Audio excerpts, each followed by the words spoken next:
Subscribe to Color Frames.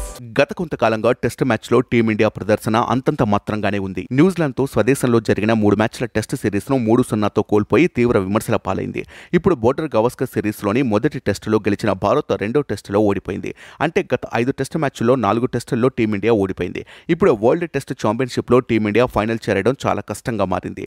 దీనికి కారణం captain Rohit Sharma అంటున్నారు. టీమిండియా గత 5 టెస్ట్ మ్యాచ్ల్లో 4 రోహిత్ కెప్టెన్సీలోనే ఓడింది.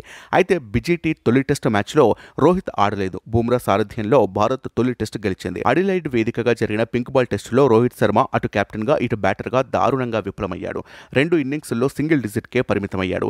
వీటిల్లో అతని ప్రదర్శన సగటు కంటే తక్కువగానే ఉంది. రోహిత్ చాలా కాలంగా ఫామ్కు దూరంగా ఉన్నాడు. రోహిత్ ఆడిన గత 4 టెస్టుల్లో అతని ప్రదర్శనపై ఆందోళన వ్యక్తమవుతోంది. సొంత గడ్డపై న్యూజిలాండ్తో జరిగిన 3 టెస్టుల సిరీస్లో 6 ఇన్నింగ్స్ల్లో 92 పరుగులు మాత్రమే చేశాడు. ఓవరాల్గా గత 8 టెస్ట్ ఇన్నింగ్స్ల్లో రోహిత్ శర్మ 101 పరుగులే చేశాడు. రోహిత్ పేలో ప్రదర్శన ఖచ్చితంగా జట్టును ఇబ్బంది పెడుతుంది. బోర్డర్ గవాస్కర్ సిరీస్లో ఇంకా 3 టెస్టులు మిగిలి ఉన్నాయి.